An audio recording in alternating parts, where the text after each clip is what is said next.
नमस्कार मित्रमैत्रिणींनो, जर तुम्हाला आपल्या चॅनलवरच्या कथा आवडत असतील तर लाईक करत जात जा आणि चॅनलला सबस्क्राईब करून बाजूची घंटी दाबा आणि ऑलवर सेट करा. म्हणजे जेव्हा जेव्हा मी नवीन व्हिडिओ किंवा कोणतीही नवीन पोस्ट अपलोड करेन तेव्हा ती सगळ्यात आधी तुमच्यापर्यंत पोहोचेल. धन्यवाद. तर वळूया आपल्या कथेच्या पुढच्या भागाकडे. नाही म्हटलं ना, आता तू रोज आधीसोबतच जायचं त्याच्याच गाडीतून. घरात इतक्या गाड्या असून तू अशी टॅक्सीने जाते, बरं नाही दिसत ते. आता इतके दिवस आम्ही ऐकलं ना तुझं, आता तू आमचं ऐकायचं, कळलं?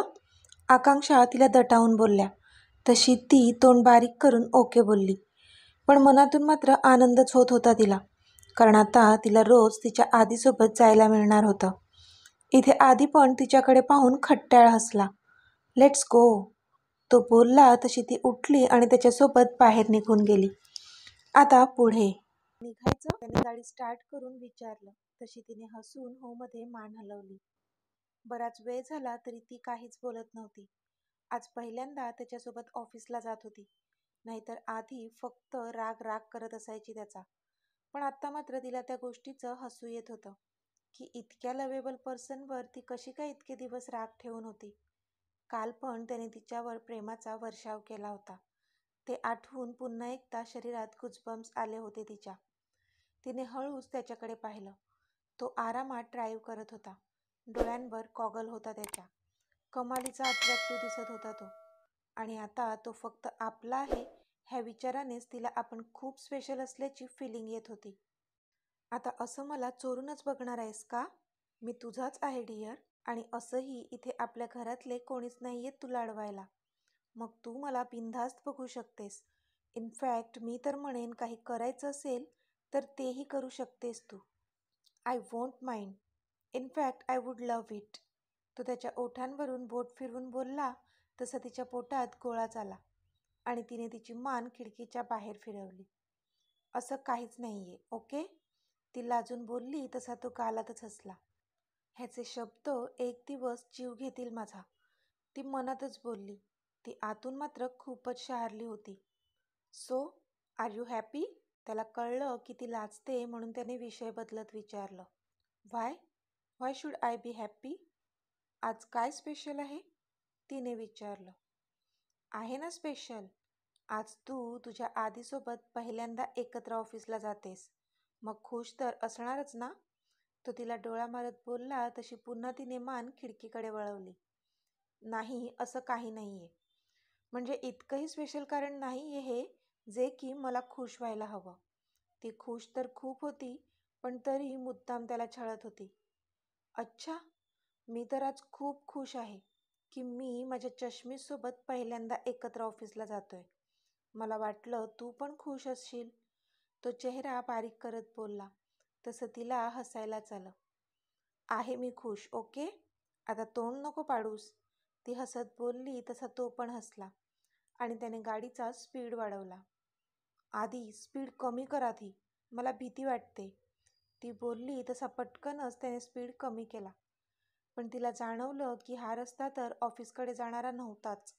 त्यांची कार आता शहराच्या बाहेर हायवेवर आली होती. त्याच्याशी बोलण्याच्या नादात तिने हे नोटीस केलंच नव्हतं. आधी आपण कुठे जातोय? हा ऑफिसचा तर रस्ता नाहीये. तिने आश्चर्याने विचारलं तसा तो गालातच हसला. हो, नाही ऑफिसचा रस्ता, कारण आपण ऑफिसला जातच नाही आहोत. तो हसून बोलला. तशी ती त्याच्या तोंडाकडे आवासून पाहू लागली. आधी हा काय वेडेपणा आहे? मला ऑफिसला सोड तू आधी. मी आता तुझी असिस्टंट नाहीये. यश अंकलना प्रॉब्लेम होईल मी नाही गेले तर. प्लीज, आज मीटिंग आहे क्लायंटसोबत आणि माझ्यामुळे त्यांना त्रास झालेला नाही चालणार मला. प्लीज मला ऑफिसमध्ये सोड. ती चिडून त्याला बोलली.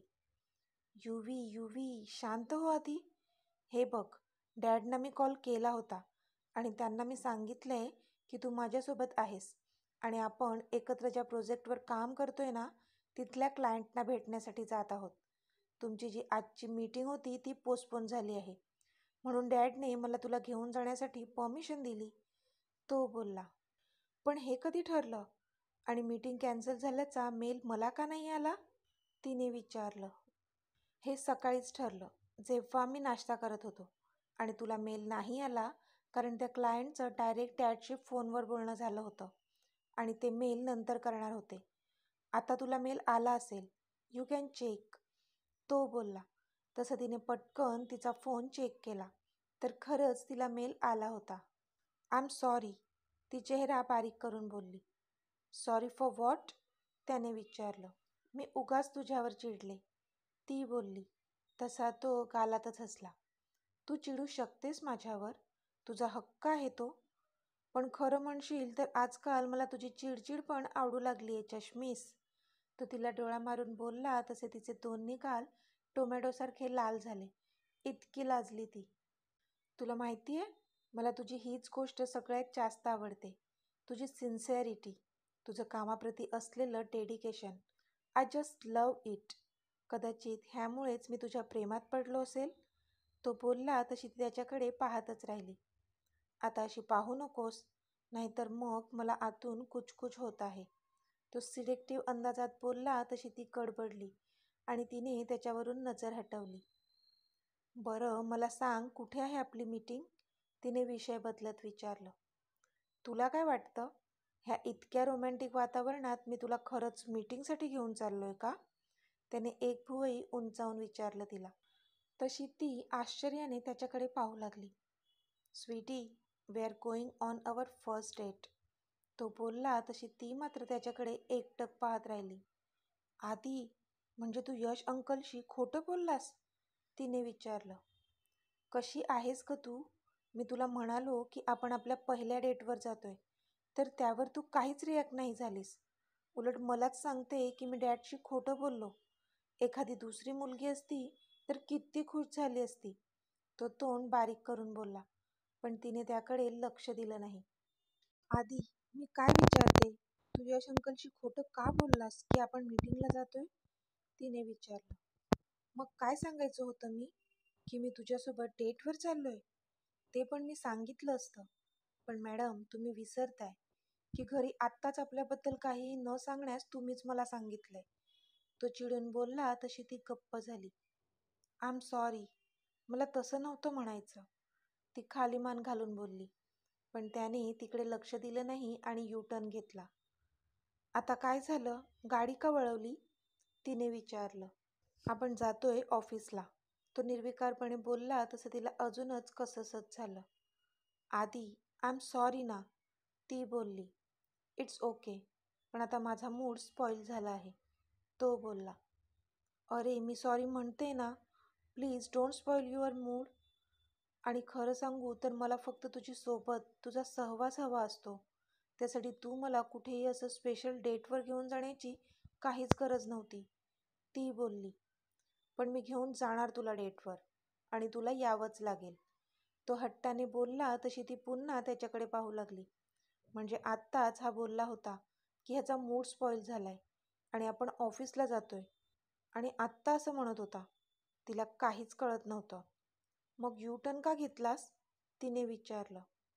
असंच, मॅपने चुकीचं डिरेक्शन दाखवलं होतं. आता आपण आपल्या योग्य दिशेने जात आहोत, तो तिला डोळा मारून बोलला तशी ती पुन्हा चिडून त्याच्याकडे पाहू लागली. म्हणजे कधीपासून तू माझी मज्जा घेत होतास, चिडला नव्हता? तिने विचारलं तशी त्याने हसून मान डोलावली. यू? ती चिडून गाल फुगवून बोलली. अगं, चिडू नको ना, आय एम सॉरी, तो बोलला. तशी ती पुन्हा त्याच्याकडे मांजरीसारखे डोळे बारीक करून पाहू लागली. पण त्यावर त्याने क्यूट फेस केलं आणि त्याला पाहूनच तिला हसायला आलं. तिचा राग पळून गेला. तो पण हसला आणि त्याने म्युझिक सिस्टीमवर गाणं लावलं. कम, तो बोलला आणि त्याने तिची सीट ॲडजस्ट करून स्वतःजवळ सरकवली. ती आता त्याच्या खूपच जवळ होती. त्याने गाडीचा स्पीड कमी केला आणि तिचा हात स्वतःच्या हातात घेतला. तिने पण तिची मान त्याच्या खांद्यावर ठेवली आणि दोघेही ते गाणं फील करू लागले. इस कदर प्यार है तुमसे है हम सफर, अब तो जीते हैं हम बस तुम्हें देख कर, तुम्हारी हर अदा, तुम्हारी हर नजर, ये क्या कहने लगी, तुम्हें है क्या खबर. परी तिच्या ऑफिसमध्ये आली होती, पण ऋषीचे विचार काही केल्या तिच्या डोक्यातून जात नव्हते. वारंवार तिची नजर तिच्या मोबाईलवर जात होती, पण ना त्याचा कोणताच मेसेज होता, नाही मिस कॉल. काल संध्याकाळीच ते भेटले होते. त्यानंतर कालची रात्र फक्त सरली होती, तरी ती त्याच्या मेसेजची वाट बघत होती. तिला त्याचं कालचं संभाषण जसंच्या तसं आठवत होतं आणि जीव वर खाली होत होता तिचा. का? त्याचं उत्तर तिच्याजवळ पण नव्हतं. डॅड, डोंट वरी, काही नाही झालंय मॉमला. आत्ताच डॉक्टर बोलले ना की तिला फक्त गॅस झाला आहे छातीत. वाटेल बरं तिला. तुम्ही जा ऑफिसला, मी थांबतो तिच्याजवळ, रियांश बोलला. रात्री रियांशच्या मॉमच्या छातीत अचानक दुखून आल्याने तो आणि त्याचे डॅड दोघेही टेन्शनमध्ये होते. पण सकाळी सकाळीच डॉक्टर येऊन चेक करून गेले होते त्यांना, आणि आता काळजी करण्यासारखं काहीच नव्हतं, म्हणून तो रिलॅक्स होता. पण त्याचे डॅड मात्र काळजी करत होते, म्हणून त्यांना समजावत होता तो. अहो, तुम्ही खरंच जा ऑफिसला, मी बरी आहे आता, आणि ऋषी आहे ना माझ्याजवळ, मॉम बोलल्या. रियांशला घरी सगळे लाडाने ऋषी हाक मारत असायचे. बरं ठीक आहे, जातो मी, पण ऋषी तू अजिबात हलू नकोस तिच्याकडून, जोपर्यंत मी येत नाही, ओके. डॅड बोलले तशी त्याने मान डोलावली. बाय, टेक केअर, त्याचे डॅड त्याच्या मॉमला बोलले आणि निघून गेले. ऋषी, मी काय म्हणते, आता जरा मनावर घे आणि माझ्यासाठी सूनबाई आण, मॉम बोलल्या तसा तो त्यांच्याकडे पाहत राहिला. त्याला लगेच परीचा चेहरा डोळ्यासमोर आला आणि तो स्माईल करू लागला. अरे हसतोस काय, कोणी पाहिले का मुलगी, मॉमने विचारलं तसा तो गडबडला, जशी काय त्याची चोरी पकडली गेली. मॉम, असं काहीच नाहीये, तो थोडासा लाजत थोडासा हसत बोलला. त्याच्या चेहऱ्यावरची लाली लपता लपत नव्हती. Oh my God, Rishi, are you blushing, मॉमने आश्चर्याने हसून विचारलं. मॉम, त्याने हसून त्याच्या मॉमला मिठी मारली, तशी मॉम पण हसली. बरं, काय नाव आहे तिचं, मॉमने विचारलं. मॉम, आता काहीच विचारू नको, अजून तिने होकार दिला नाहीये, म्हणजे मी विचारलंच नाहीये अजून, पण लवकरच ती ॲक्सेप्ट करेल माझ्यावरचं तिचं प्रेम, त्यानंतर मी तुला सगळं सांगेन, तो बोलला. ओके ठीक आहे, पण जास्त वेळ लावू नको, ती सांगेल तेव्हा सांगेल, पण तू तुझ्या मनातलं तिला सांगून टाक, मॉम बोलल्या. येस मॉम, तो बोलला. तशी मॉम पण हसली. पण मॉमची काळजी घेण्यासाठी आज तो इथेच थांबून राहिला होता, त्यामुळे त्याने परीला कोणताच मेसेज पण नव्हता केला, म्हणजे तिच्याशी त्याचं काहीच बोलणं झालं नव्हतं. पण तो पेशन्स ठेवून होता. त्याला खूप वाटत असलं तरीसुद्धा तो तिला कॉल करणार नव्हताच, कारण आज संध्याकाळी तो सगळं फायनल करूनच दम घेणार होता. इथे अक्षय आता हॉस्पिटलमधून निघून घरी जात होता. तो घरी पोहोचला होता. त्याची नजर आधीला शोधत होती, पण एव्हाना तो ऑफिसला गेला असेल, कळलं त्याला, म्हणून तो पटापट जिना चढत त्याच्या बेडरूममध्ये निघून गेला. आता तो फ्रेश झाला आणि त्याने स्वतःला बेडवर झोकून दिलं. त्याच्या चेहऱ्यावर एक कुत्सित स्माईल आली होती. जेव्हा सगळ्यात आधी आदित्य दिव्याला कॉल करत होता, तेव्हाच तिने ट्रू कॉलर ID वर आदित्य इनामदार नाव पाहिलं होतं, आणि म्हणूनच तिने तेव्हा त्याचा कॉल घेतला नव्हता. पण ही गोष्ट तिने अक्षयला मात्र सांगितली होती, आणि अक्षय तेव्हाच शॉक झाला होता. त्याने त्या दिवसाच्या काही दिवस आधीपर्यंतचे हॉस्पिटलचे CCTV फुटेज चेक केले होते, आणि त्यात त्याला आदित्य त्याच्या केबिनमध्ये शिरल्याचं दिसला होता, आणि तो ज्या नर्ससोबत बोलत होता ते पण त्याने पाहिलं होतं त्यात. मग त्याने त्या नर्सकडून त्या दिवशी काय काय झालं ते सगळं काढून घेतलं होतं. तेव्हाच त्याला कळलं होतं की आधीला त्याचं सत्य माहीत पडलं आहे. म्हणूनच त्याने दिव्याला युविकाबद्दल आधीच सगळं सांगून टाकलं होतं आणि तिचा विश्वास संपादन केला होता. आता आधीने दिव्याला काहीही सांगितलं तरी ती त्याच्यावर विश्वास ठेवणार नव्हती, आणि युविकाला जरी त्याने सांगितलं असतं तरी त्याच्याकडे काहीच प्रूफ्स नव्हतेच अक्षयच्या विरोधात, म्हणजे तिने पण त्याच्यावर विश्वास ठेवलाच नसता. त्या अर्थी आपोआपच त्याची बाजू सेफ झाली होती. आधी, तुला काय वाटलं, तू खूप स्मार्ट आहेस का? अरे नाही डिअर, मी तुझ्या पण 2 पावलं पुढेच आहे त्या बाबतीत, अक्षय स्वतःशीच हसून बोलला. आदी आणि युवी दोघेही रोमॅन्टिक राईडवर होते. बाहेर पावसाचा जोर कमी झाला होता आणि रिमझिम असा पाऊस बरसत होता. त्यात दोघेही गाडीमध्ये बसून त्या मंद मंद म्युझिकचा फील घेत होते. आपल्याच विश्वात होते दोघेही. त्यांची गाडी आता एका हॉटेलसमोर थांबली होती आणि ते गाडीतून खाली उतरले होते. पण तिथला नजारा पाहून ती मात्र कमालीची खुश झाली होती. ते शहराच्या बाहेर होते आणि ते हॉटेल एका टेकडीवर बांधले होते. आजूबाजूला दरी, डोंगर आणि सगळीकडे हिरवळ.